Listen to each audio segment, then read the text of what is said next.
Hello everyone and welcome to Engineering Funda. Today we are going to discuss about the next chapter of the song, that is tension test of mild steel. Mild steel के tension test के बारे में हम पढ़ने वाले हैं इस बार। तो सबसे पहले इसके टेस्ट पढ़ने से पहले हम माइल्ड स्टील के बारे में जान लेते हैं कि व्हाट इज माइल्ड स्टील और इसकी कैरेक्टरिस्टिक क्या है। ठीक है, तो देखो मटेरियल्स के बारे में आप बिल्डिंग मटेरियल में पढ़ोगे, अभी आप जान लो कि माइल्ड स्टील की कैरेक्टरिस्टिक क्या है। तो देखो यार, माइल्ड स्टील हम क्यों यूज करते हैं, इसका सबसे पहला रीजन क्या है। सबसे पहला रीजन तो यही है कि आपका ये बहुत ही ज़्यादा डक्टाइल होता है। अब डक्टिलिटी के कारण, देखो डक्टिलिटी क्या होती है, ये मटेरियल की वो प्रॉपर्टी होती है जिसके कारण हम मटेरियल को एक थिन वायर में, एक पतले पतले से वायर में क्या कर सकते हैं, कन्वर्ट कर सकते हैं। तो इस माइल्ड स्टील की डक्टिलिटी जो होती है वो काफ़ी ज़्यादा होती है। ठीक है, बहुत ज़्यादा होती है। इस वजह से पहला प्रॉफिट तो ये हो गया हमारा। दूसरा प्रॉफिट क्या हो गया कि माइल्ड स्टील का यूज़ हम बेसिकली देखो सरिया लगाते हैं। जैसे जब घर बनाते हैं तो वहाँ पे सरियों में हम माइल्ड स्टील का ही यूज़ करते हैं। क्यों करते हैं कि देखो, जब भी हमने टेम्परेचर इंक्रीज किया, तो टेम्परेचर इंक्रीज करेंगे तो देखो सभी एक मटेरियल का, हर एक मटेरियल का क्या होता है, प्रॉपर्टी होता है कि जब भी टेम्परेचर इंक्रीज करते हैं तो थोड़ा सा क्या करता है, एक्सपेंड करता है। डिपेंड करता है कि उसका थर्मल एक्सपेंशन कितना है, कोफिशिएंट ऑफ थर्मल एक्सपेंशन कितना है। जिसका कोफिशिएंट ऑफ थर्मल एक्सपेंशन ज़्यादा होगा वो ज़्यादा एक्सपेंड करेगा, जिसका कम होगा वो कम एक्सपेंड करेगा। ठीक है, तब सपोज करो कि हम कोई ऐसा मटेरियल यूज करते हैं आपके कंक्रीट में, ठीक है, जिसका थर्मल एक्सपेंशन कंक्रीट से ज़्यादा हो गया। ठीक है, अब क्या होगा कि कंक्रीट से ज़्यादा हो गया, कंक्रीट कम ही एक्सपेंड किया, और और जो आपको जिस मटेरियल का आपका थर्मल एक्सपेंशन ज़्यादा था वो ज़्यादा एक्सपेंड कर गया, तो वो क्या होगा, कंक्रीट को तोड़ के बाहर आ जाएगा, तो जिससे आपका फेलियर हो सकता है आपके मकान का। तो हमें एक ऐसा मटेरियल यूज करना था जिसका थर्मल एक्सपेंशन कैसा हो, किसके बराबर हो, आपके स्टील के कंक्रीट के बराबर हो। तो हमने ये देखा कि स्टील में एक और प्रॉफिट होता है कि इसका कोफिशिएंट ऑफ थर्मल एक्सपेंशन जो होता है वो किसके बराबर होता है, कंक्रीट के बराबर होता है। सेम होता है कितना, 12 इंटू 10⁻⁻6 पर डिग्री सेल्सियस। ठीक है, तो दूसरे पॉइंट तो हमारे यहाँ पे हो गया। तीसरा क्या था कि हमने ये देखा कि इसका जो यंग्स मॉडुलस होता है कंप्रेशन में और टेंशन में, दोनों में सेम होता है। ठीक है, कितना होता है इसका यंग मॉडुलस, इसका होता है E=2.1 इंटू 10⁵ MPa। तो टेंशन में भी देखा और कंप्रेशन में भी, तो यंग्स मॉडुलस सेम था। नाउ अब ये चीज और खास बात इसकी कि ये इसकी जो स्ट्रेंथ होती है, चाहे आप टेंशन में देखो या कंप्रेशन में देखो, अप्रोक्सीमेटली सेम होती है। कैसे सेम होती है अप्रोक्सीमेटली, ये देखो। ठीक है, कंप्रेशन में थोड़ी सी ज्यादा होती है, कितनी होती है, 262 MPa, और टेंशन में इसकी स्ट्रेंथ होती है 250 मेगा पास्कल। तो अब देख रहे हो लगभग लगभग सेम है, सिर्फ 12 तो ज्यादा है, लगभग लगभग इसकी जो स्ट्रेंथ है वो सेम होती है। तो चौथी क्वालिटी हमें अच्छी मिल गई। उसके बाद से इसकी जो वेल्डेबिलिटी होती है वो ज़्यादा होती है, हम अच्छे से इसको वेल्ड कर सकते हैं, जिस शेप में चाहे उस शेप में डाल सकते हैं, क्योंकि डक्टाइल भी होता है। ठीक है, तो यहाँ पे और भी प्रॉफिट हो गया। और बाकी सब मटेरियल से इसका जो कॉस्ट होता है वो क्या होता है, थोड़ा कम होता है। ठीक है, इस वजह से हम कंपेरेटिवली देखा जाए तो लो कॉस्ट का पड़ता है। इस वजह से ये हमारे लिए काफ़ी यूजफुल हो गया, और ये सारी कैरेक्टरिस्टिक भी हमारे लिए काफ़ी यूजफुल हो जाती है माइल्ड स्टील की। इस वजह से ये इंपॉर्टेंस कैरेक्टरिस्टिक थी आपकी माइल्ड स्टील की, जो आपको नोट करनी है, अपने दिमाग में रखनी है। तो फटाफट इसका स्क्रीनशॉट ले लें या फिर इसको नोट कर लें जल्दी। So let's start. देखिए बेसिकली क्या है, अब टेंशन टेस्ट कैसे करते हैं, हम क्या करते हैं, हम एक माइल्ड स्टील का क्या लेते हैं, एक सैंपल लेते हैं, एक स्पेसिमेन लेते हैं। ठीक है, माइल्ड स्टील का स्पेसिमेन क्या होता है, जिसका L/D का रेशियो कितना होना चाहिए, 4 होना चाहिए। जिसका लेंथ और डायमीटर का रेशियो कितना होना चाहिए, 4 होना चाहिए। ठीक है, ठीक है, तो इस रेशियो का मान लीजिए, या इसका लेंथ आपका मान लीजिए कितना 8 है, और इसका डायमीटर 2 है। तो लेंथ बाई अगर डायमीटर करेंगे तो 4 आ गया ना, तो L/D का रेशियो कितना होना चाहिए, 4 आना चाहिए। ठीक है, तो हम क्या करते हैं बेसिकली, एक ऐसा स्पेसिमेन लिया, उसको एक मशीन होती है जिसका नाम होता है यूनिवर्सल टेस्टिंग मशीन। ठीक है, यूटीएम के अंदर इसको रख देते हैं। रखने के बाद से उसका हम वेट बढ़ाते जाते हैं और देखते हैं कि ये मशीन, देखा होगा ये बिहेवियर इसका कैसा हो रहा है। ठीक है, क्या क्या कैसे कैसे कर्व बनते जाएंगे वो देखेंगे। तो पहले हमने 0 पर रखा था। ठीक है, तो कोई चेंजेस नहीं थे, जब तक लोड अभी तक नहीं लगाया, अप्लाई नहीं किया हमने, तब तक कोई चेंजेस नहीं हुए। ठीक है, लोड अप्लाई नहीं किया अभी तक तो कोई चेंजेस नहीं है। ठीक है, अब जैसे जैसे हम स्ट्रेस बढ़ाएंगे, देखो ये लिख देता हूँ स्ट्रेस यहाँ पे, और यहाँ पे लिखता हूँ स्ट्रेन। अभी स्ट्रेन समझाऊंगा आपको। ठीक है, ये स्ट्रेस है, ये स्ट्रेन। ठीक है। स्ट्रेन, इससे पहले स्ट्रेन समझ लो आप, स्ट्रेन क्या होता है। स्ट्रेन आपका होता है, जैसे मान लीजिए कभी मैंने किसी भी बॉडी पे मैं फोर्स अप्लाई करता हूँ, चलो सपोज करिए एक बॉडी थी, इस पर मैंने क्या किया, एक फोर्स अप्लाई करके एक लोड अप्लाई किया, इसको खींचा बाहर के, टेंसाइल फोर्स अप्लाई किया, तो ये बॉडी, जब आप इस पर टेंसाइल फोर्स अप्लाई करोगे तो ये बॉडी खींच के कुछ अपने पहले वाले पोजीशन से कुछ यहाँ तक सपोज करिए आ गया, इसको जब आपने खींचा था तो ये खींच के कुछ यहाँ तक आ गया, पहले इसका लेंथ था एल, ठीक है, अब चेंज होकर आ गया डेल्टा एल, ठीक है, ये कितना चेंज आ गया इसमें, डेल्टा एल यहाँ से यहाँ तक था, ठीक है, और टोटल लेंथ कितना हो गया एल प्लस डेल्टा एल। तो मैं पूछूं कि स्ट्रेन कितना हुआ, तो स्ट्रेन को हम डिनोट करते हैं, स्ट्रेन इक्वल टू होता है आपका change in length upon original length. तो चेंज इन लेंथ कितना था डेल्टा एल, और ओरिजिनल लेंथ कितना था एल, तो change in length upon original length L गया होगा आपका स्ट्रेन हो गया, ठीक है। पहले कितना चेंज हुआ लेंथ में, वो डेल्टा एल हुआ, और ओरिजिनल लेंथ कितना था एल, ठीक है, तो ये होता है आपका स्ट्रेन, ठीक है। अब इसको हम डिटेल में भी पढ़ेंगे, आप टेंशन मत लीजिए, स्ट्रेन के बारे में भी पढ़ेंगे क्या क्या है, अभी आप ये समझिए, ठीक है। तो हमने बेसिकली माइल्ड स्टील लिया था जिसका एल बाई डी का रेशियो कितना था 4 था, ठीक है, एल बाई डी का रेशियो कितना है 4। अब जब भी स्टार्टिंग में जीरो स्ट्रेस था, स्ट्रेस जीरो था, तो स्ट्रेन भी हमें कुछ नहीं मिला था, यानी हमें इस पॉइंट पे थे। अब क्या हुआ, अब देखो क्या होता है कि लोड, हम स्ट्रेस को इंक्रीज करते हैं, हल्का स्ट्रेस बढ़ाते हैं, तो जितना स्ट्रेस बढ़ाओगे उतना स्ट्रेन भी बढ़ेगा, उतना ही स्ट्रेन बढ़ेगा, तो कुछ ऐसा स्ट्रेन बढ़ता जाता है, थोड़ा सा बढ़ा, थोड़ा सा बढ़ा, थोड़ा सा बढ़ा, थोड़ा सा बढ़ा, ऐसे ऐसे करते करते स्ट्रेन बढ़ता रहता है, जितना स्ट्रेस बढ़ाओगे उतना ही स्ट्रेन बढ़ता है, ठीक है। जितना स्ट्रेस बढ़ा रहे हो स्ट्रेट लाइन होती है, ठीक है, एकदम स्ट्रेट लाइन, जितना स्ट्रेस बढ़ाओगे उतना ही स्ट्रेन बढ़ता जाएगा, स्ट्रेस बढ़ाए स्ट्रेन बढ़ाए, स्ट्रेस बढ़ाए स्ट्रेन बढ़ाए, ठीक है। एक पर्टिकुलर पॉइंट तक क्या होता है, ये बढ़ता जाता है, और एक, ठीक है, स्ट्रेस बढ़ा रहे हो बढ़ता जा रहा है, बढ़ा रहे हो बढ़ता जा रहा है, तो एक पर्टिकुलर पॉइंट पर पहुंच के ये क्या कर जाता है, यील्ड कर जाता है, क्या हो जाता है, यील्ड कर जाता है। यील्ड क्या होता है, देखो सपोज करो किसी भी चीज को तुम खींच रहे हो खींच रहे हो खींच रहे हो, अभी यील्डिंग का मतलब ही समझाऊंगा होता क्या है यील्डिंग में, ठीक है। तो एक पर्टिकुलर पॉइंट तक जितना स्ट्रेस बढ़ाओगे उतना स्ट्रेन मिलेगा, ठीक है, मतलब लीनियर रिलेशन रहेगा, स्ट्रेस बढ़ाया स्ट्रेन मिला, थोड़ा सा और बढ़ाया थोड़ा सा और मिला, थोड़ा सा और बढ़ाया थोड़ा सा और मिला, लेकिन एक पर्टिकुलर पॉइंट आएगा जहाँ पे क्या कर जाएगा, यील्ड करता है, ठीक है, यील्ड, तो ऐसे कुछ यील्ड कर जाएगा, ऊपर जाके फिर नीचे आ रहा है, इसके दो यील्डिंग पॉइंट मिलते हैं, ठीक है, ये यील्ड कर गया। अब मैं अगर एक्चुअल कर्व की बात करूं तो ये क्या होता है, एक्चुअल कर्व के बाद यील्डिंग के बाद से फिर अपनी स्ट्रेंथ गेन करता है और कुछ ऐसे निकल जाएगा, ठीक है, यील्डिंग के बाद स्ट्रेंथ गेन करके फिर ऐसे सीधा निकल जाएगा। लेकिन अगर इंजीनियरिंग कर्व की बात करूं तो इंजीनियरिंग कर्व में क्या आता है, एक प्लास्टिक जोन भी आता है, ऐसे ये प्लास्टिक जोन हुआ, और इसके बाद फिर एक और जोन आ जाएगा, थोड़ा सा अपने आप में स्ट्रेन गेन करेगा, और उसके बाद ये फ्रैक्चर पॉइंट तक पहुंचता है। तो इसका जो ग्राफ बनता है कुछ ऐसा बनता है, ये सिर्फ ग्राफ बता रहा हूँ आपको, ग्राफ ऐसा बना है कुछ, ठीक है। ये वाला क्या हो गया, ये एक्चुअल कर्व हो गया, मतलब एक्चुअल, और ये हो गया आपका इंजीनियरिंग कर्व। एक्चुअल और इंजीनियरिंग बता चुका हूँ मैं, ठीक है ना, इंजीनियरिंग कर्व, ठीक है। वो वाला कौन सा कर्व था एक्चुअल, ये कौन सा कर्व है इंजीनियरिंग कर्व है, नोट कर लीजिएगा इसको। अब देखो इसमें जो जो पॉइंट्स है मैं वो लिखवा रहा हूँ, ठीक है। ये सपोज करिए पॉइंट ए है आपका, ठीक है, क्या है पॉइंट ए, ओके, सपोज करिए ये आपका है पॉइंट बी,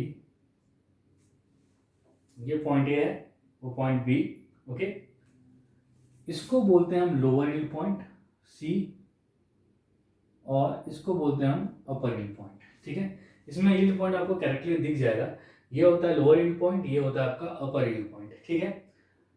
उसके बाद सी से डी तक का जो रीजन आता है इसको बोलते हैं हम प्लास्टिक रीजन, फिर डी से एक ई का रीजन आएगा स्ट्रेन हार्डनिंग रीजन, फिर ये आता है आपका फ्रैक्चर पॉइंट, ठीक है, एफ, ठीक है, A B C D E F, ये जीरो से स्टार्ट हुआ था, ठीक है। अब सभी पॉइंट के बारे में हम पर्टिकुलरली डिस्कस करेंगे कि ए पॉइंट क्या है, बी पॉइंट क्या है, सी क्या है, सी डैश क्या है, डी क्या है, डी क्या है, एफ क्या है, ये हम डिस्कस करने वाले हैं, ठीक है, ध्यान से देखना, ठीक। तो ये तो हो गया आपका किसका कर्व, ठीक है। अब हम डिस्कस करते हैं। एक्चुअल कर्व को मैं मिटा रहा हूँ, बस हम इसी कर्व के बारे में डिस्कस करेंगे। एक्चुअल कर्व मैंने समझाने के लिए बताया था, ठीक है। ओके, अब हम सबसे पहले देखते हैं पॉइंट ए। नहीं, ये हुआ क्यों है ये भी समझा देता हूँ पहले, ठीक है। सपोज करो, तुम ध्यान से समझना, ठीक है। जो चीज़ें बता रहा हूँ तुम बहुत ध्यान से, क्योंकि ये कोई बताएगा नहीं कि ऐसा ये कर्व क्यों आता है, कर्व का रीजन क्या है, ठीक है। ये समझो, देखो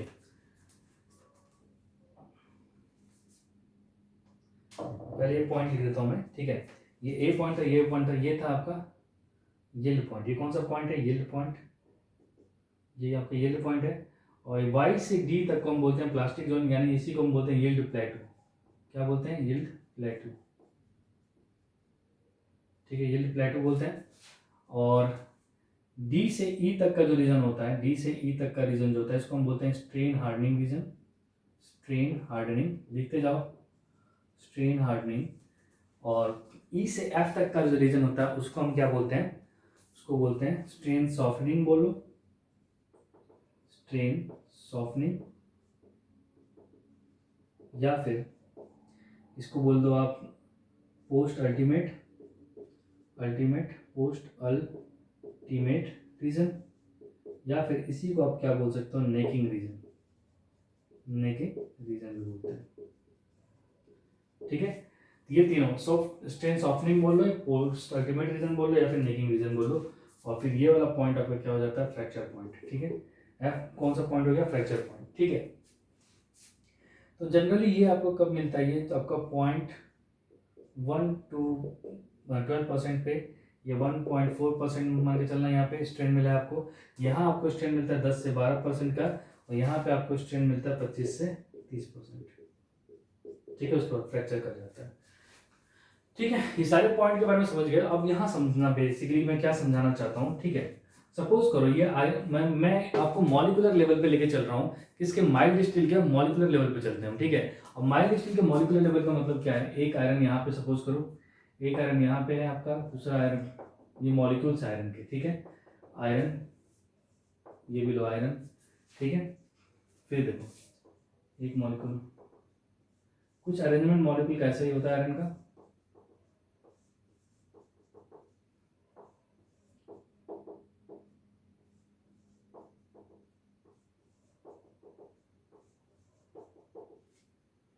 ठीक है।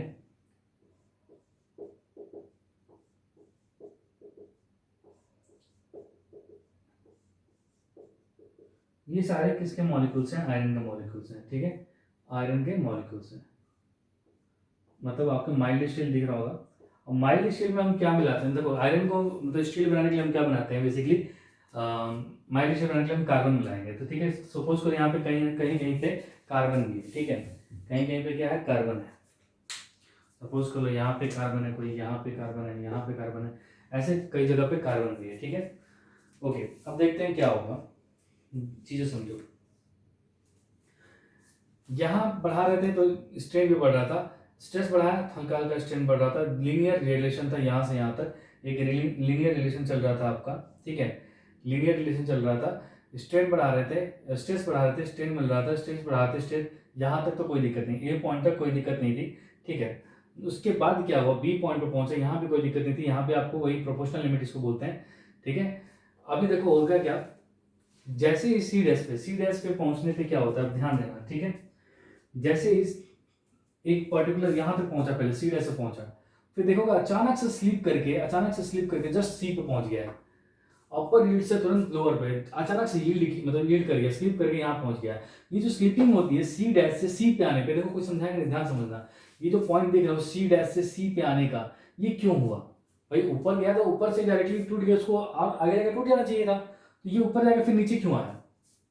मतलब हमें माइल्ड स्टील में दो यील्ड पॉइंट क्यों मिलते हैं? एक अपर यील्ड पॉइंट, एक लोअर यील्ड पॉइंट क्यों मिलता है? अब यहाँ मैं बताता हूँ। हम लोड बढ़ाते जा रहे थे, ये वाला कंसेप्ट आपके यहाँ से सी डैश से सी का है, ठीक है ना, सी डैश से सी का। हम लोड बढ़ाते जा रहे थे, अचानक से क्या हुआ? देखो सी डैश से सी पे कैसे आया, बढ़ाते गए, लोड बढ़ने की वजह से ये जो कार्बन एटम थे ना, यहाँ से कार्बन जो है, मान लो ये स्लिप करके यहाँ पहुंच गया, ये स्लिप करके यहाँ पहुंच गया, ये स्लिप करके यहाँ पहुंच गया। कार्बन के स्लिपिंग के कारण सी से सी डैश में पहुंचा, समझे? मतलब स्लिप किया, ये कार्बन यहाँ स्लिप कर गया, ये कार्बन यहाँ स्लिप कर गया, कार्बन यहाँ स्लिप कर गया, उसके कारण बेसिकली क्या हुआ आपका सी डैश जो था वो सी पे पहुंचा। तो अब समझ में आ गया होगा कि सी डैश आपका सी पे क्यों पहुंचा, ये स्लिपिंग ऑफ कार्बन की वजह से। ठीक है, आई होप कि आपको समझ में आ रहा होगा। ठीक है, ये पॉइंट समझ में आ गया। ठीक है, इसको मैं मिटा रहा हूँ। ठीक है, इसको ध्यान से देखना, इसको मैं मिटा रहा हूँ। तो सी से सी पे क्यों पहुंचा अब समझ में आ गया होगा आपको। ठीक है, उसको मिटा दूं मैं।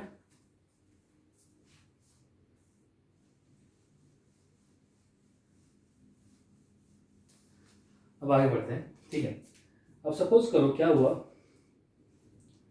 अब पहुंचे सी तक तो पहुंच गए। ठीक है, सी से डी तक का रीजन तो नॉर्मल यील्ड प्लेटो था, लेकिन अब डी से ई तक में स्ट्रेन हार्डनिंग कैसे हो रही है ये समझना बात। ठीक है, ये बहुत इंपॉर्टेंट है।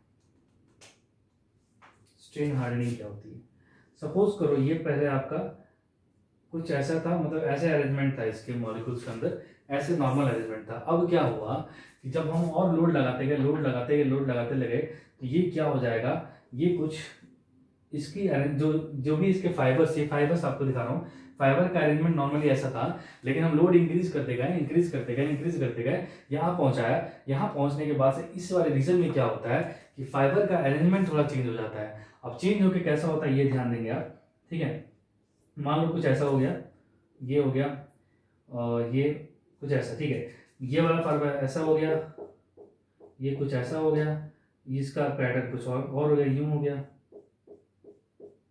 ठीक है, ये फाइबर कुछ यूं हो गया। तो ये फाइबर का अरेंजमेंट कुछ ऐसा हो जाता है डी से ई रीजन में।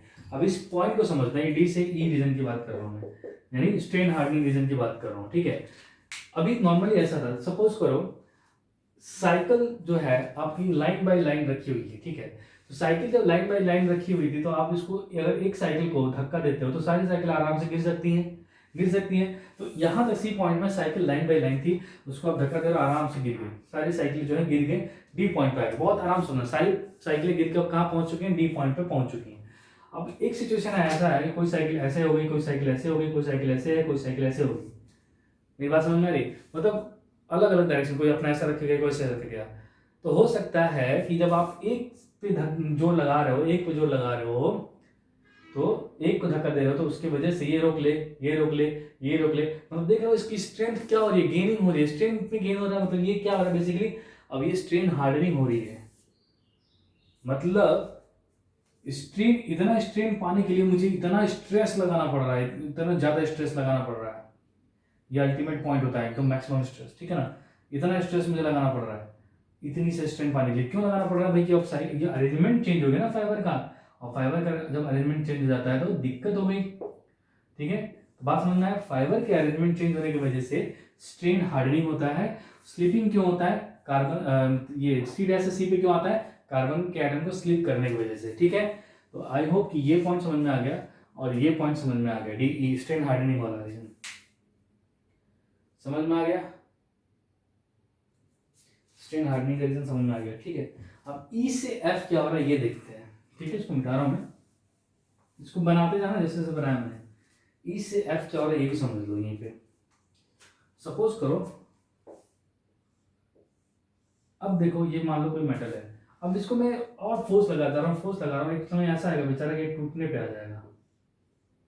ये कुछ ऐसे नेक फॉर्म कर, नेकिंग रीजन मतलब कुछ ऐसा फॉर्म हो जाएगा।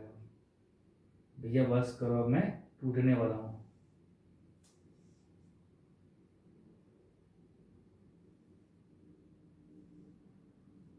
ठीक है, तो फर्दर आप लोड लगाते जाओगे तो पल ऐसा आएगा नेक नेक टाइप का फॉर्म कर लेगा, और इसको फर्दर और करोगे तो ये ब्रेक हो जाएगा, यहाँ से टूट जाएगा, नेकिंग रीजन हो जाएगा। ठीक है, ये ई से एफ तक का रीजन था, ई से एफ तक, तो इस नेकिंग रीजन जिसको स्ट्रेन सॉफ्टनिंग रीजन भी बोलते हैं। स्ट्रेन हार्डनिंग रीजन डी से ई तक था, ई से एफ तक आपका स्ट्रेन सॉफ्टनिंग रीजन हो गया। ठीक है, इसको हम पोस्ट अल्टीमेट भी बोलते हैं, मतलब अल्टीमेट के बाद का ई पॉइंट कौन सा अल्टीमेट पॉइंट होता है, तो अल्टीमेट के बाद के पॉइंट को हम क्या बोलते हैं, पोस्ट अल्टीमेट या फिर नेकिंग रीजन भी बोलते हैं। तो आई होप कि ये पॉइंट भी समझ में आ गया, ई भी समझ में आ गया आपको, स्ट्रेन हार्डनिंग रीजन क्यों होता है वो भी समझ में आ गया होगा, और कार्बन की स्लिपिंग के कारण जो आपका सी डैश था वो सी पे पहुंच जाता है। तो यहाँ तक अगर कंसेप्ट क्लियर है तो फिर हम आगे चलते हैं।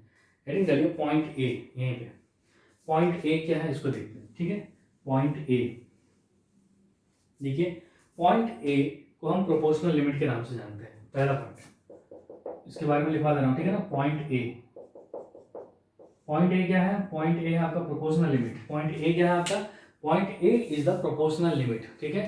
तो इस ये लिमिट क्या है आपका, प्रोपोर्शनल लिमिट, प्रोपोर्शनल लिमिट, ऐसे लिखते जाएंगे शॉर्ट में फटाफट, ठीक है। पॉइंट ए क्या है आपका, प्रोपोर्शनल लिमिट, ठीक है। अब देखो यहाँ 0 से लेकर ओ तक कर्व क्या है, लीनियर है, मतलब स्ट्रेट है, लीनियर है, ठीक है ना। वेरिएशन कैसा है, लीनियर है, वेरिएशन कैसा है, लीनियर है। तो लिखोगे from 0 to O the curve, ये ओ से ए तक जो कर्व है वो क्या है, लीनियर है। तो लिखोगे the curve O A is linear, क्या है, ओ ए क्या है आपका, लीनियर है, कर्व ओ ए क्या है आपका, लीनियर है, ठीक है। और इसी यही वो लिमिट होता है, यही वो लिमिट होता है प्रोपोर्शनल लिमिट, जहां तक ये कौन सा लिमिट बोलते हैं इसको, प्रोपोर्शनल लिमिट। मतलब प्रोपोर्शनल लिमिट मतलब ये वो लिमिट है जहां तक हुक्स लॉ फॉलो है, हुक्स लॉ फॉलो है। तो लिख लो Hooke's law is valid up to proportional limit, up to proportional limit. तो हुक्स लॉ कहां तक वैलिड है, तो प्रोपोर्शनल लिमिट है। हुक्स लॉ कहां तक वैलिड है, प्रोपोर्शनल लिमिट है, ठीक है। तो Hooke's law is valid up to proportional limit, ठीक है। ओनली, ओनली विद आगे लगा लेना। आई होप कि ये पॉइंट समझ में आ रहा है, जल्दी जल्दी नोट करें इसको। और नेक्स्ट लिखे point B. So point B देखते हैं।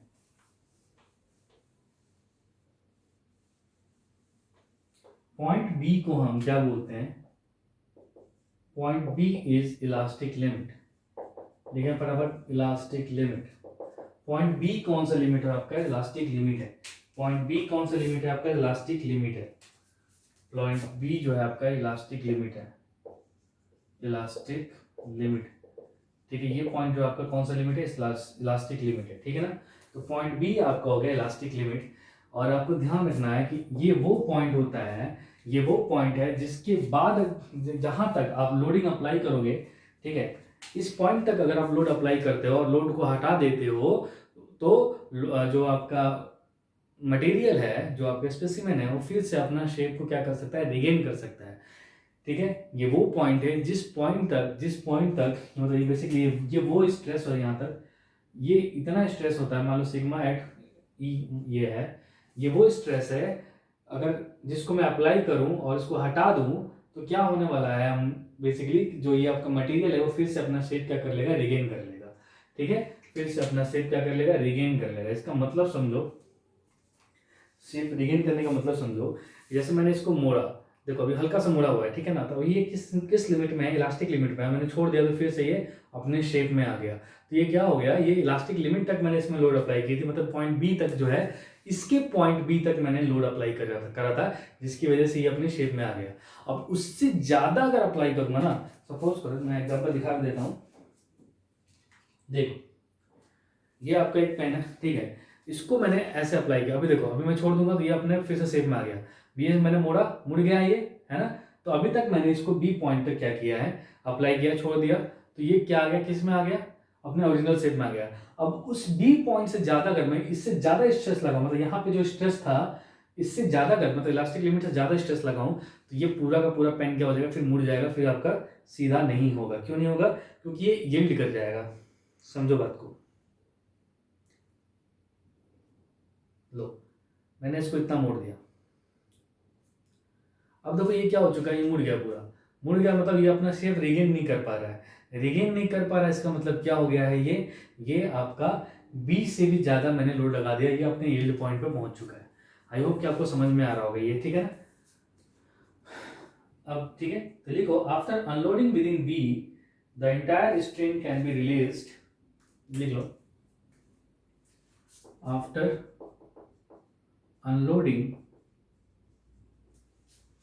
within B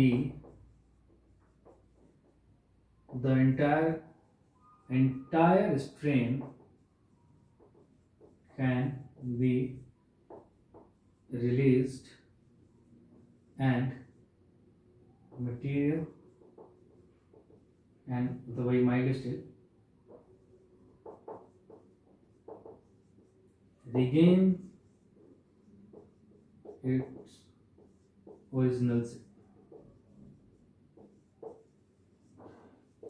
ठीक है, ये तीनों दोनों पॉइंट समझ में आ गया। पॉइंट ए क्या है, पॉइंट बी क्या है, ओरिजिनल शेप और ओरिजिनल डायमेंशन कर लो। ठीक है, फिर point C dash and C तीनों समझेंगे। Point C dash and C, point C dash and C, C dash and C,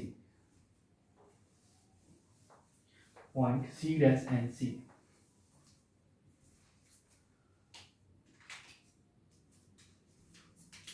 देखते हैं point C dash and C, third point है ये। सी डैश है आपका, ये सी है। ठीक है, सी डैश आपका क्या है बेसिकली, ये क्या हो गया, ये है अपर रिल पॉइंट, अपर।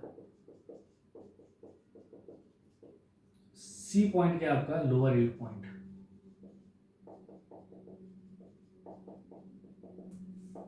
ठीक है, सी डैश हो गया आपका अपर रिल पॉइंट, सी हो गया आपका लोअर रिल पॉइंट। तो लिखेंगे सी डैश अपर रिल पॉइंट, सी लोअर रिल पॉइंट।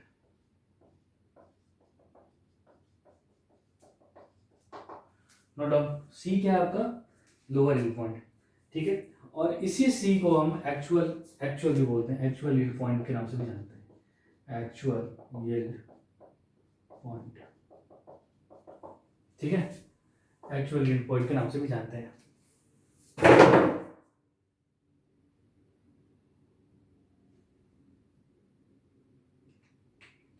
पॉइंट एक और लिख लीजिएगा यहाँ पे, the fall of stress from C dash to the form. यहाँ पे स्ट्रेस में कमी क्यों है, सी डैश से सी पे क्यों आए हैं, तो लिख लो the fall of stress, the fall of stress from C dash to C is due to slipping of carbon atom, due to slipping of carbon atom in molecular structure of, in molecular structure से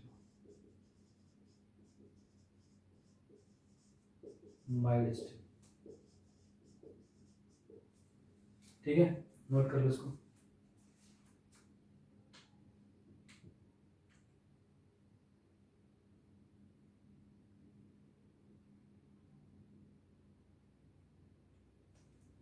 ठीक है, कितने point हो गए। Okay, मैं इसको मिटा रहा हूँ। यहाँ पे नोट डालेंगे, नोट लिखिए, नोट नोट नोट डालिए। देखिए, माइल्ड स्टील के केस में जो पॉइंट ए, पॉइंट बी और पॉइंट सी है ना, ये तीनों बहुत ही पास पास होते हैं। मैंने दूर दूर दिखाया हुआ है, लेकिन तीनों बहुत ही पास हैं, ए बी सी तीनों बहुत ही पास पास है। लेकिन इसका मतलब ये नहीं है कि इनके स्ट्रेसेस भी सेम हो। ठीक है, तो स्ट्रेसेस भी क्या होते हैं इनके, अलग अलग होते हैं। ठीक है, तो ये याद रखना। नोट लिख लीजिए, note for mild steel, for mild steel the point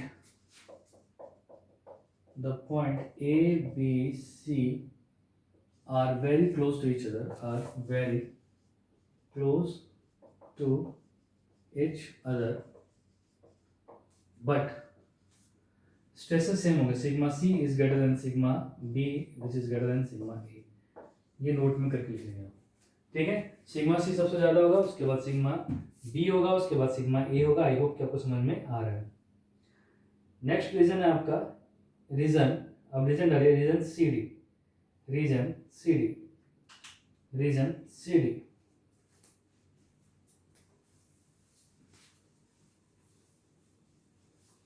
reason C D डालिए, देखते हैं। ठीक है, 1 2 3 हो गया, तो 4। रीजन सी डी क्या है, अब ये समझिए आप। रीजन सीडी को हम क्या बोलते हैं, यील्ड प्लेटो बोलते हैं। रीजन सीडी को हम क्या बोलते हैं, यील्ड प्लेटो बोलते हैं। यहाँ से यहाँ तक का जो रीजन है उसको हम क्या बोलते हैं, यील्ड प्लेटो के नाम से जानते हैं।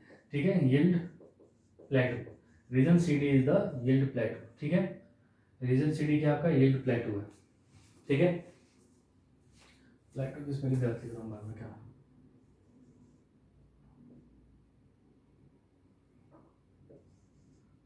यील्ड प्लेटो, ठीक है, यील्ड प्लेटो, ये मेरे ख्याल से ये ठीक है, यील्ड प्लेटो। अब यील्ड प्लेटो क्या है बेसिकली, देखो माइल्ड स्टील में जो पॉइंट सी था वो स्टार्ट ऑफ, ये पॉइंट सी को क्या मानते हैं कि ये इसको हम ये मानते हैं कि ये यहाँ से आपका इलास्टिक डिफॉर्मेशन बेसिकली क्या हो चुका होगा, स्टार्ट हो चुका होगा। इस पॉइंट सी से elastic plastic deformation, sorry elastic तो नहीं था, प्लास्टिक डिफॉर्मेशन यहाँ से स्टार्ट होता है और इस डी पॉइंट को हम क्या बोलते हैं, एंड ऑफ प्लास्टिक डिफॉर्मेशन, ठीक है, end of plastic deformation, D point आपका एंड है। तो देखो होता क्या है, यहाँ से स्टार्ट हुआ, सॉरी डी पॉइंट को भी मत मानो, यहाँ से आपका बेसिकली स्टार्ट हुआ क्या, प्लास्टिक डिफॉर्मेशन, और यहाँ से यहाँ तक कॉन्स्टेंटली क्या होता है, बढ़ता है एक सिंपल स्ट्रेस पे, मतलब एक ही स्ट्रेस में कोई चेंज नहीं हो रहा है, उसी स्ट्रेस पे बेसिकली क्या हुआ, खिंचता हुआ चला जा रहा है। कभी कभी आप प्लास्टिक को खींचे होंगे, देखा होंगे, देखो इस यील्ड प्लेटो समझना एक प्लास्टिक लिया तुमने, उसको तुम खींचने की वजह से क्या हुआ, एक समय ऐसा आता है कि उस पर तुम फोर्स लगा भी नहीं रहे हो, उसके बावजूद भी वो खिंचता चला जाता है। उस प्लास्टिक को तुम खींच रहे हो और फोर्स भी नहीं लगाया, उसके बावजूद भी वो खिंचता चला जाता है, उसी को हम क्या बोलते हैं, यील्ड प्लेटो बोलते हैं, ठीक है, बिना कोई स्ट्रेस लगाए ही वो क्या बोल रहा है, यील्ड होता है। मैं दिखाता हूँ एकदम एक एग्जांपल से, एक प्लास्टिक एग्जांपल से, ठीक है, तो समझ में आ जाएगा यील्ड प्लेटो का कंसेप्ट। अब यील्ड प्लेटो को जो है ना, उससे मत कंपेयर कर रहे ना, इससे मतलब ये प्लास्टिक को आप कंपेयर, बस एक समझा रहा हूँ यील्ड प्लेटो क्या होता है। सपोज करो इसको मैं खींच रहा हूँ, इसको काफ़ी ज़्यादा बड़ा हो रहा है, यहाँ से इस प्लास्टिक को मैं खींच रहा हूँ, ठीक है, एक समय ऐसा आएगा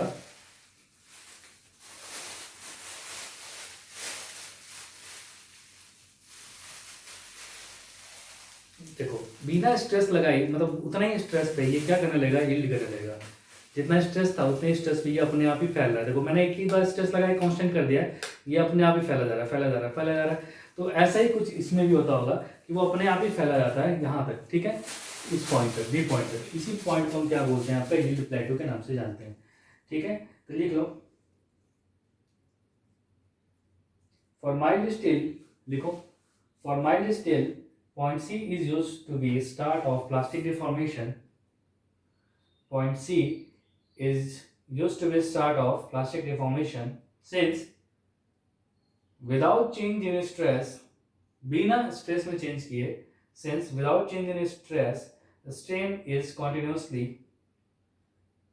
increasing, या फिर strain is continuous, इतना ही लिख लो, strain is continuous, therefore the stress corresponding to C is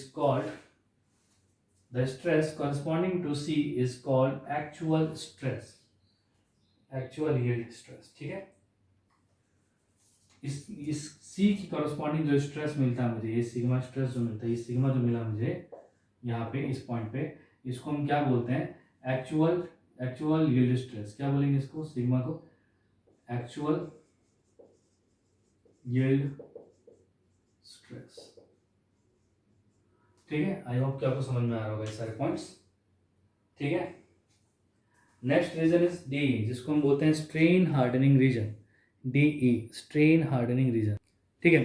तो region DE is known as strain hardening region, right. Strain hardening region, इसमें मैंने बताया था कि क्या होता है कि जो मॉलिकुलर स्ट्रक्चर का ओरिएंटेशन होता है, मतलब बेसिकली जो फाइबर्स होते हैं या फिर मॉलिकुलर स्ट्रक्चर होता है, वो नॉर्मली इस ओरिएंटेशन में होता है, और अचानक से क्या होता है डी रीजन में, तो स्ट्रक्चर में चेंजेस आ जाते हैं, कुछ यूं सा यूं हो जाता है, ये ऐसे है, ये ऐसे हो जाता है, ये मान लो ऐसे हो गया, ये कुछ यूं यूं यूं यूं हो गया, तो चेंजेस आ जाते हैं, रैंडमनेस आ जाता है, जिसकी वजह से क्या होता है, जो एटम को मूव करना था इधर से उधर, वो एटम मूव नहीं कर पाता, उसको रेजिस्टेंस मिलता है, और रेजिस्टेंस मिलने की वजह से क्या हो जाता है, आपका स्पेसिमेन का स्ट्रेंथ जो है बढ़ जाता है।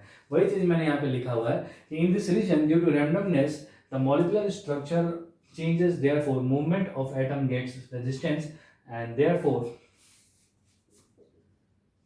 strength of specimen increases, ठीक है। आई होप कि इस पॉइंट समझ में आ गया। देखिए नेक्स्ट पॉइंट ई, ये वाला पॉइंट, ठीक है। DE आपका ये था जो कि स्ट्रेन हार्डनिंग था, कहां से 1.4% से 10 पॉइंट।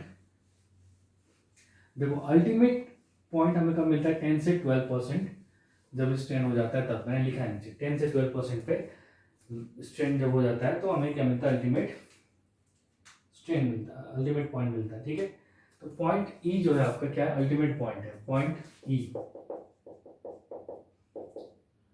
तो first second third fourth fifth point, ठीक है, पॉइंट ई, इसको लिख लो ultimate point. Point A is ultimate point. Point A को क्या बोलते हैं हम, अल्टीमेट पॉइंट। ई को क्या बोलेंगे, अल्टीमेट पॉइंट बोलेंगे। ठीक है ना, यहाँ पे जो स्ट्रेस होता है उसको क्या बोलेंगे हम, यहाँ के जो स्ट्रेस होता है, स्ट्रेस कॉरेस्पॉन्डिंग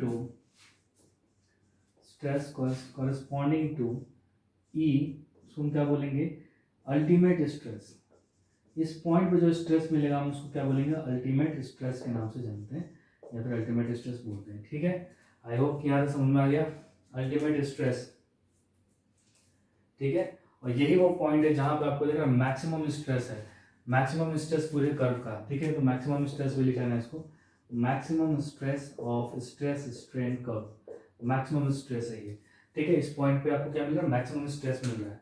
नेक्स्ट लिखिए आपका region E F, region E F, region E F. ठीक है, जल्दी लिखिए रीजन ई एफ।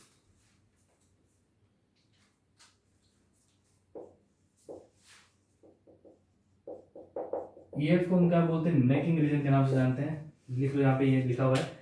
इसी रीजन को हम क्या बोलते हैं, strain softening region, strain softening region. इसी रीजन को हम क्या बोलते हैं, पोस्ट अल्टीमेट रीजन। इसी रीजन को हम बोलते हैं नेकिंग रीजन। ठीक है, इसका रीजन बता देता हूँ मैं। ठीक है, नेकिंग रीजन लिख लो। इसमें क्या होता है कि जो आपका क्रॉस सेक्शन होता है स्पेसिमेन का वो डिक्रीज हो जाता है बहुत ही तेजी से, देयरफॉर यहाँ पे जो स्ट्रेंथ होती है वो भी बहुत ही तेजी से डिक्रीज हो जाती है। ठीक है, तो लिख लो the cross section of specimen decreases rapidly, therefore strength of specimen decreases।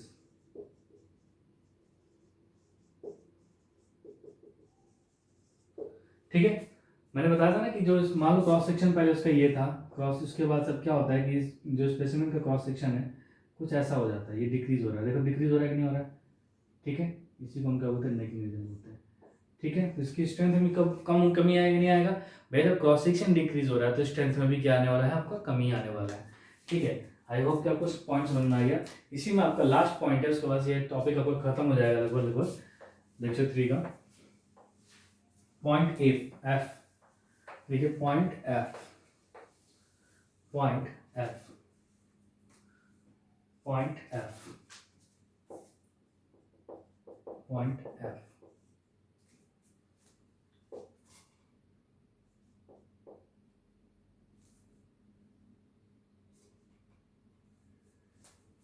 ठीक है, देखते हैं पॉइंट एफ को हम क्या बोलते हैं। ये पॉइंट एफ है, ये क्या होता है आपका फ्रैक्चर पॉइंट होता है, बस इसके बारे में इतना जानता, ये हमारा फ्रैक्चर पॉइंट है। आई होप कि ये सारे पॉइंट्स आपको समझ में आए। ठीक है, पॉइंट एफ हमारा क्या है, फ्रैक्चर पॉइंट है। ठीक है,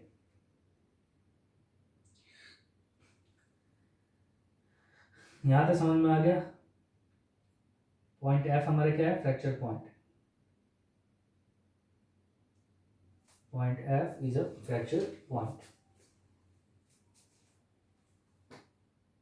ठीक है, और अगर मैं यहाँ पे आपका, ये तो था आपका माइल्ड स्टील, अगर मैं यहाँ पे हाई टेंसाइल स्ट्रेस का अगर मैं कर्व बनाऊं तो वो कैसा बनेगा, फॉलो तो इसी कर्व को करेगा जनरली, इसी कर्व को फॉलो करता है, इसी कर्व को फॉलो करता है, यूं जाएगा जाएगा जाएगा, और ये इस पे आपको यील्ड पॉइंट नहीं मिलेगा, वो सीधा ऐसे निकल जाएगा, यहाँ पे आके इसका ब्रेकिंग पॉइंट मिल जाता है। हाई टेंसाइल स्ट्रेंथ के लिए, हाई टेंसाइल स्टील के लिए ये होता है, स्ट्रेस के लिए ये वाला कर्व फॉलो करेंगे ऊपर वाला।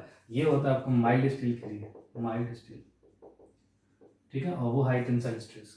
स्टील के लिए, इसको नोट कर लेंगे। और अभी मैं आपको एक नोट पॉइंट लिखवाने वाला हूँ, इसको मिटाने के बाद नोट्स लिखवाऊंगा, वो नोट को आप नोट कर लेंगे, ठीक है। जल्दी से इसको नोट करिए। So note point 1, for ductile material design stress, ductile material के लिए जो डिजाइन स्ट्रेस होता है वो आपका कौन सा होता है, यील्ड स्ट्रेस होता है, ठीक है।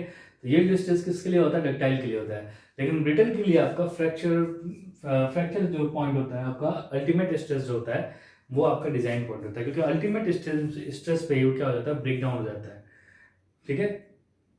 ब्रिटल मटेरियल का ब्रेकडाउन कब होता है, अल्टीमेट स्ट्रेस पे हो जाता है, ठीक है। जैसे अगर मैं ये आपको फिगर बनाया था, तो ये तो नॉर्मली किसके, देखो ये आपका ब्रिटल मटेरियल के मतलब माइल्ड स्टील का, तो यहाँ पे जो हमारा डिजाइन स्ट्रेस होगा वो क्या हो जाएगा, ये जो सी था ये सी डैश था, तो सी हमारा हो जाएगा डिजाइन स्ट्रेस, ठीक है। तो सिग्मा वाई जो होगा सी वाला पॉइंट, ये हमारा डिजाइन स्ट्रेस हो गया। लेकिन जो मैंने हाई टेंसाइल स्टील बनाया था नॉर्मली इसी पे, इसके लिए ये पॉइंट ई था, ई यहाँ पे नहीं जाना, ये फ्रैक्चर पॉइंट है यहाँ पे, उसको भी नहीं लिया। यहाँ पे अल्टीमेट स्ट्रेस कौन सा था, ई था यहाँ पे, वही उसका फ्रैक्चर पॉइंट भी था, वही अल्टीमेट स्ट्रेस भी था। तो ब्रिटल मटेरियल के लिए, ब्रिटल के लिए नॉर्मली हम ये ले लेते हैं डिजाइन स्ट्रेस, ठीक है। ये होता है सिग्मा यू, सिग्मा यू जो होता है ब्रिटल मटेरियल के लिए अल्टीमेट स्ट्रेस हो जाता है, ठीक है, अल्टीमेट स्ट्रेस। और सिग्मा वाई मतलब यील्ड स्ट्रेस किसके लिए होता है, डक्टाइल के लिए, ध्यान तो ये डक्टाइल के लिए है, फिगर बना लेना रफ सा। और ये अल्टीमेट जो है ब्रिटल के लिए, अल्टीमेट स्ट्रेस किसके लिए, ब्रिटल के लिए। डिजाइन स्ट्रेस यहाँ पे अल्टीमेट है, और यहाँ पे डिजाइन डक्टाइल के लिए क्या है, यील्ड है, ठीक है। नोट कर लिया। पॉइंट नंबर 2, नोट नंबर 2 लिखिए जल्दी। नोट नंबर 2,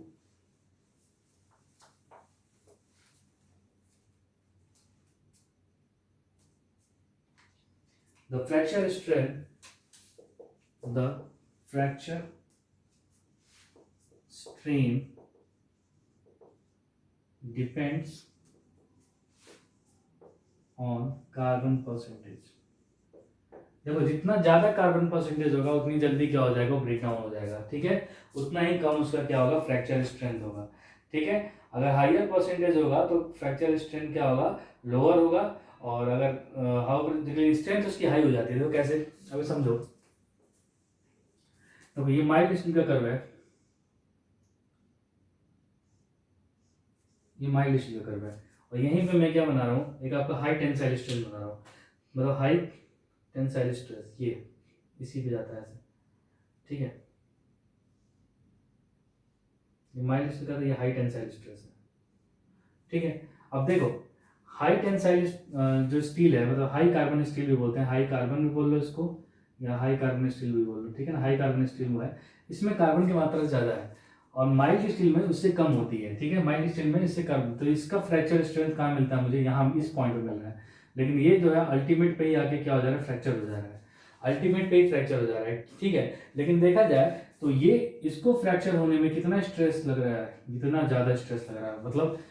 और इसको यहाँ पे इसको फ्रैक्चर होने में इतना ही स्ट्रेस मिल रहा है, मिल रहा है कि नहीं मिल रहा है, इतने पे खत्म हो जा रहा है। तो देखोगे तो फ्रैक्चर जो पॉइंट होती है इसके लिए सिग्मा जो है स्ट्रेस ज़्यादा लगाना पड़ रहा है, मतलब अल्टीमेट हम लगा रहे हैं, सिग्मा यू लगा रहे हैं, ठीक है।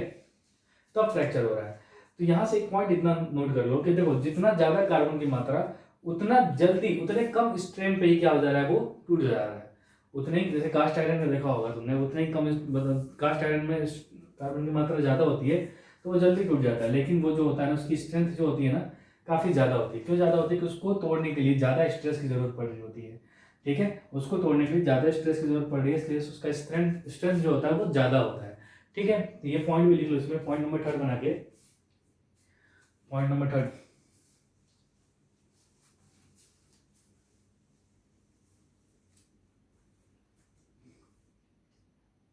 at higher percentage of carbon, at higher percentage of carbon, fracture strain is lower but strength is higher.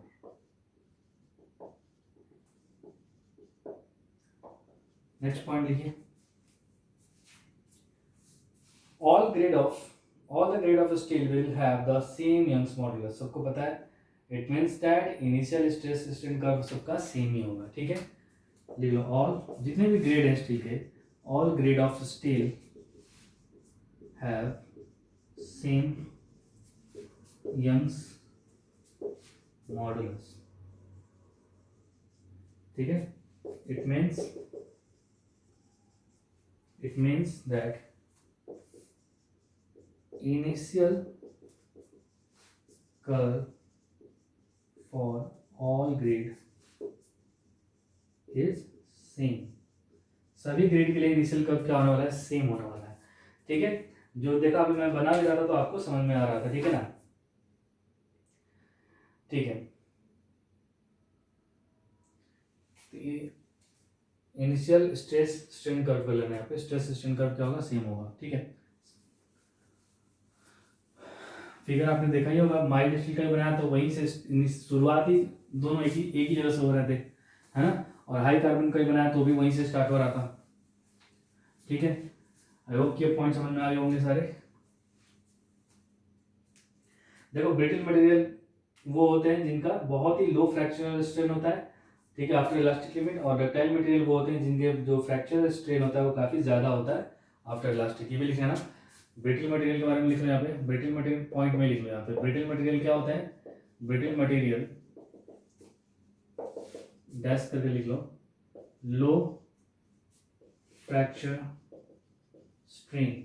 Figure आपको पीछे वाला देख लेना एक बार, ठीक है ना, जो आपका ये बना था ये ब्रिटल था, यहीं पर फ्रैक्चर स्ट्रेन का बहुत कम लेकिन नहीं है, लेकिन अगर यहाँ पे इसी से देखो इनिशियल कर्व यहीं पे देख लो, इनिशियल कर्व दोनों का सेम है, स्ट्रेस स्ट्रेन कर्व दोनों एक ही जगह से आ रहे हैं, ठीक है। यहाँ पे ये यील्ड कर गया और ये प्लेटो, ये इसका देखो यहाँ पे फ्रैक्चर स्ट्रेन ज़्यादा है, ठीक है। ये डक्टाइल था, माइल्ड स्टील डक्टाइल है, और आपका हाई कार्बन स्टील जो है या फिर कास्ट आयरन जो है वो क्या है, ब्रिटल है। तो ब्रिटल का लो फ्रैक्चर स्ट्रेन है, ठीक है, लो फ्रैक्चर स्ट्रेन है आफ्टर अल्टीमेट, ठीक है, आफ्टर अल्टीमेट स्ट्रेस, लो फ्रैक्चर स्ट्रेन, या फिर आफ्टर अल्टीमेट ना, आफ्टर सॉरी इलास्टिक कर लो, ये इलास्टिक लिमिट था ना, आफ्टर इलास्टिक, वो तो अल्टीमेट में टूट ही जाता है ना, आफ्टर इलास्टिक। और डक्टाइल मटेरियल कौन से होते हैं, डक्टाइल मटेरियल आपके वो हैं जिनका हाई फ्रैक्चर स्ट्रेन है, high fracture strain after elastic limit. I hope कि यहाँ तक आपके सारे पॉइंट्स क्लियर होंगे, ठीक है।